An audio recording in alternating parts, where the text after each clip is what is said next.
Bonjour et bienvenue dans cette nouvelle vidéo. Aujourd'hui, je voulais vous parler d'un autre challenge littéraire auquel je participe, même si ça s'appelle pas vraiment comme ça, c'est carrément un prix en fait littéraire. Donc moi je participe grâce au travail, donc ça s'appelle le prix littéraire des bibliothécaires, la sélection, voilà. Le prix en lui-même, c'est le prix des Imaginales d'Épinal, donc là c'est la session 2021. On vote, il me semble, au mois de mai, ouais, quelque chose comme ça, et en tout cas les résultats sont très rapides derrière. Donc on a une sélection de 5 romans, je vais vous les présenter rapidement aujourd'hui, comme ça vous allez pouvoir vous faire une petite idée de ce que je vais lire du coup ces prochains mois. Et voilà, aussi pour vous faire un petit retour là sur déjà ce que j'ai commencé à lire en tout cas. Donc voilà, donc c'est parti, je suis très heureuse de refaire partie de l'aventure parce que j'ai déjà voté l'année dernière pour le prix des Imaginales, pareil, avec la sélection des bibliothécaires, d'où mon coup de cœur pour Mère Morte d'Aurélie Wallenstein. Donc j'espère cette année retrouver une autre petite pépite, comme on pourrait appeler ça. Voilà, donc j'ai vraiment hâte de potentiellement retomber dessus et voilà, donc c'est parti.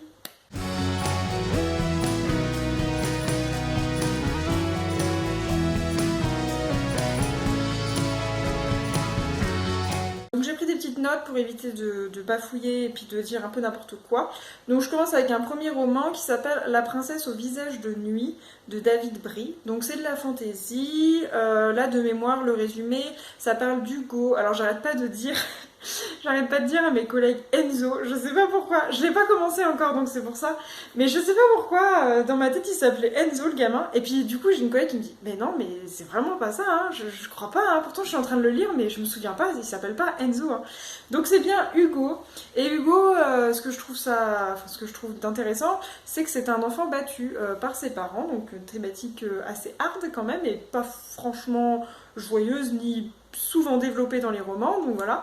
Ce garçon, il est donc violenté et une nuit il décide de partir dans la forêt à la recherche du coup d'une dame, d'une dame de la forêt, un esprit entre guillemets.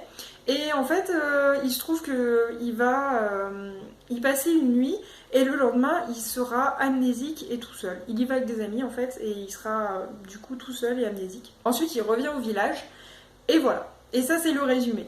Donc moi je vous avoue que je ne l'ai pas commencé encore, donc je ne sais pas du tout de quoi ça parle, à part ce que le résumé nous dit. Ça a l'air prometteur, je dis ça parce que le speech de l'enfant battu me plaît bien. La notion un petit peu de conte, le fait d'aller dans la forêt, chercher la sorcière, il y a un peu ce côté-là que j'apprécie particulièrement vu que moi je suis plutôt au secteur jeunesse, donc c'est souvent quelque chose qu'on voit beaucoup dans les contes. Donc voilà, je pense que c'est un roman prometteur qui je trouve est aussi accessible pour moi. Voilà, donc vraiment il me fait de l'œil. J'enchaîne avec du coup Le Chant des Cavalières de Jeanne-Marième Corrèze. Alors là je l'ai commencé celui-là, c'est très compliqué pour moi, c'est une lecture très compliquée. Alors l'histoire, j'ai même du mal à vous en parler. Tout ce que je peux vous dire c'est que c'est une société matriarcale, donc il y a quasiment que des femmes, en tout cas au pouvoir il n'y a que des femmes, les hommes sont quasiment inexistants et on est dans une sorte de cité gouvernée par une matriarche.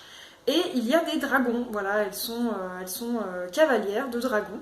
Voilà. Et donc moi, franchement, le speech, il me paraissait hyper prometteur. Je trouvais que l'idée, voilà, de cette société matriarcale, de ces dragons, je pensais vraiment qu'il y avait moyen de faire quelque chose. Là, je suis presque aux 100 premières pages. Concrètement, je m'ennuie vraiment beaucoup. Je ne vois pas je n'arrive pas à m'attacher aux personnages. Surtout que on a plusieurs personnages qui ont des prénoms ultra badass, genre vraiment Yuda, les trucs comme ça. Vraiment, c'est super. Et le personnage plutôt principal, eh bien, elle s'appelle Sophie. Voilà. Donc il y en a qui disent que c'est en rapport avec la légende de Sophie Pendragon, blablabla. Moi concrètement, ça m'a carrément sorti du livre quoi. Je veux dire, Sophie pour moi ce n'est pas du tout un prénom de fantasy. Donc c'est pas possible. Surtout qu'en plus, il y en a aucune autre qui a un prénom normal. Si vous voulez, il y en a pas une autre qui s'appelle Caroline. C'est vraiment que des prénoms vraiment hyper stylés. Donc je me dis, bah non, moi concrètement ça ne passe pas. À part ça, le style, je le trouve extrêmement lent. Il est très poétique peut-être, mais moi ça n'accroche pas. Je veux dire, là j'aurais plus envie d'action, j'ai envie qu'il se passe des choses. Et ben non, on est sur des longues phrases, on est sur des grandes ellipses de temps. D'un coup elle a 6 ans, après elle est devenue ado, mais voilà, il y a tout un fourbi, vraiment pour l'instant c'est très compliqué pour moi et je pense que ce sera définitivement pas un coup de cœur. Voilà, je spoil peut-être un peu, mais moi non, je pense pas. Vraiment, je vais le terminer, mais c'est un peu... Non, c'est pas, ce sera peut-être un peu à contre-cœur quand même. En tout cas, après je passe au bal des absents de Catherine Dufour. Alors ce qui est très drôle, c'est que ce roman, quand il a été acheté au travail, on l'avait mis d'abord au rayon policier. Parce qu'effectivement, le résumé est très trompeur. On est face à Claude, elle a 40 ans, elle a une vie complètement nulle. Elle va même se faire expulser de son appartement. Enfin, vraiment, la personne hyper nulle qu'on n'aimerait pas avoir en ami. Et en fait, un jour, elle va recevoir par erreur, via un Linkit, je crois, un juriste américain qui lui propose d'enquêter sur la disparition d'une famille, je crois. Et elle, bah, du coup, c'est une grande aubaine. Elle va pouvoir se réinventer, si vous voulez. Elle part à l'aventure, elle a 40 ans, elle refait sa vie, quoi. Et donc, bah, mes collègues étaient partis du constat que c'était bel et bien un policier avec cette notion d'enquête. Et puis finalement, bah, il paraît qu'on l'a basculé en SF. Donc là, je pense qu'en fantastique, on l'a balancé là-bas. Et donc, bah, ça veut dire qu'il y a certainement quelque chose. Il se passe quelque chose avec cette enquête qui est en plus perdue au fin fond, je sais plus quelle montagne. Enfin, il y a un peu, ouais, aussi encore ce côté conte, un petit peu le côté, oui, alors ils vont se perdre. Donc, il doit y avoir certainement un côté fantastique qui arrive. Je ne l'ai pas encore lu, mais vous voyez, ça me titille, j'ai vraiment hâte de lire. Donc voilà, je vous en redirai aussi parce que ça a l'air vraiment pas mal. Bon, ensuite, on a Quitté les monts d'automne d'Émilie Querbalek.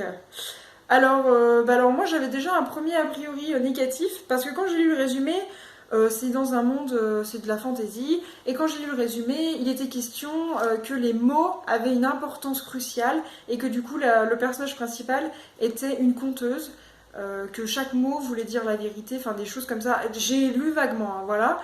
Et en fait, moi j'avais tout de suite un a priori par rapport à la session précédente de 2020 des Imaginales, où il y avait le fameux roman Le 10 heures de mots, La lyre et le glaive en fait, le 10 heures de mots, voilà. Et moi ce roman, ça a été le pire roman que j'ai lu de ma vie.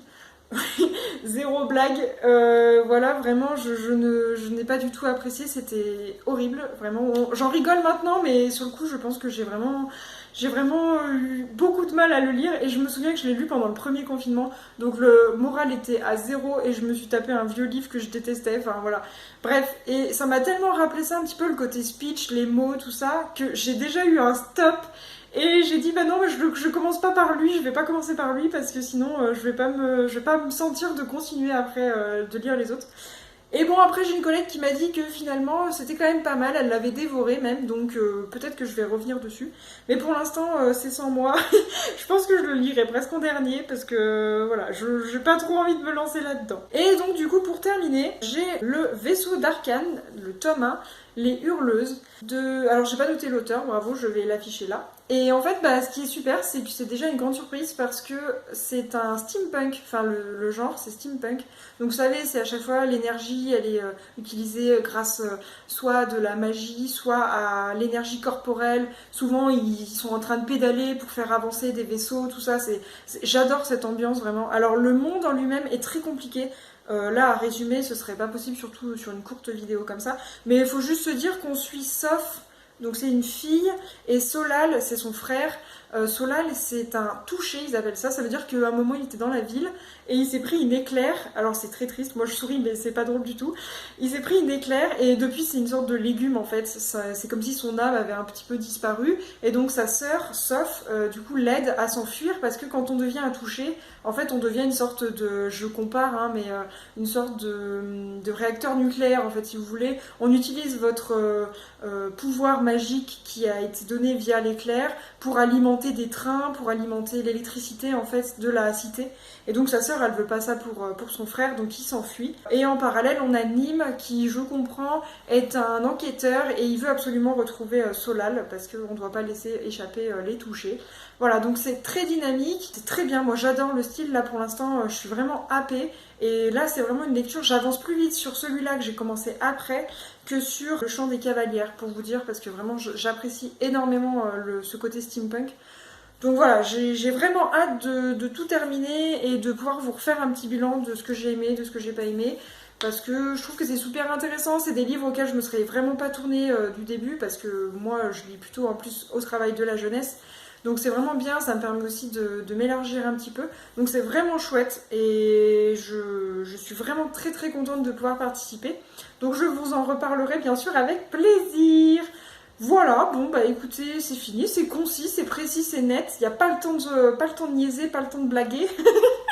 Mais voilà, moi en tout cas ça me fait vraiment plaisir d'en reparler en vidéo comme ça et puis j'ai hâte d'avoir de belles surprises. Bon bah sur ce, vous si vous participez à des challenges comme ça, si jamais vous participez aussi aux Imaginales, et bah je vous laisserai soit aller voir sur le site tout ça pour ceux qui sont intéressés pour la sélection, sinon bah, vous pouvez me dire en commentaire si vous avez déjà lu les romans que j'ai présentés aujourd'hui, mais ne me spoilez pas s'il vous plaît, et sinon bah, vous pouvez aussi me dire si vous ça vous intéresserait de participer à ce genre de prix, c'est vraiment très intéressant, à la fin on vote, on voit après les gagnants, on voit les premiers, les derniers, enfin je trouve que c'est vraiment intéressant, puis il y a une belle communauté autour du festival des Imaginales. Je trouve que ceux qui s'en occupent le font très bien, même si l'année dernière ça a été vraiment compliqué avec la période Covid. Moi j'étais vraiment contente de pouvoir voter à la fin et qu'il y ait un prix qui a été remis du coup à Aurélie Wallenstein pour Mère Morte.